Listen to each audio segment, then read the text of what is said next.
తెలంగాణ ముఖ్యమంత్రి రేవంత్ రెడ్డిపై ఎన్నికల వ్యూహకర్త ప్రశాంత్ కిషోర్ ఆగ్రహం విమర్శల వెనుక అర్థవంతమైన కారణమే ఉంది.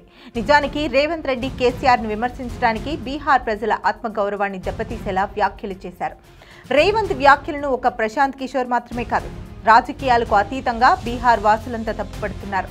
బీహార్కు చెందిన కన్హయ్య కుమార్ వంటి కాంగ్రెస్ నేతలు రేవంత్ ను మర్యాద తెలియని మనిషిగా, అనాగరికుడిగా అభివర్ణిస్తూ విమర్శలు గుప్పిస్తున్నారు.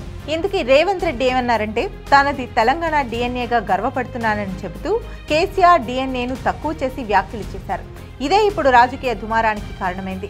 రాజకీయ వ్యూహకర్త ప్రశాంత్ కిషోర్ కారాలు మిరియాలు నూరుతున్నారు. వచ్చే ఎన్నికల్లో రేవంత్ ను గద్దె దింపడం ఖాయమని పీకే ప్రతిజ్ఞ చేశారు.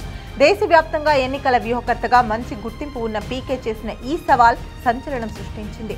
అంతేకాదు, రేవంత్ వ్యాఖ్యల ప్రభావం ఖచ్చితంగా బీహార్ ఎన్నికలలో కాంగ్రెస్ విజయ అవకాశాలపై చూపే అవకాశం ఉందన్న ఆందోళన కాంగ్రెస్ వర్గాల్లో వ్యక్తమవుతోంది.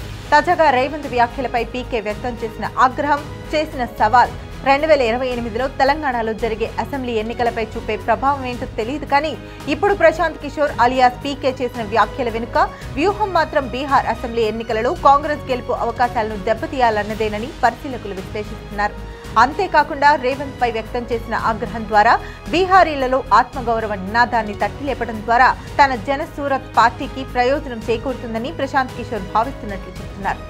అయితే ఈ ఎత్తుగడ బీహార్లో ఆయన పార్టీకి ఏ మేరకు ప్రయోజనం చేకూరుస్తుందో తెలియదు. కానీ కాంగ్రెస్ నేతృత్వంలోని మహాగఠ్ బంధన్ విజయావకాశాలను దెబ్బతీయడం ఖాయమని రాజకీయ వర్గాల్లో చర్చ జరుగుతోంది. పీకే తన పార్టీ విజయం కంటే ప్రత్యర్థి పార్టీల అవకాశాలను దెబ్బతీయడానికే వ్యూహాలు రచిస్తారని గతంలో పలు సందర్భాల్లో రుజువైన సంగతి తెలిసిందే.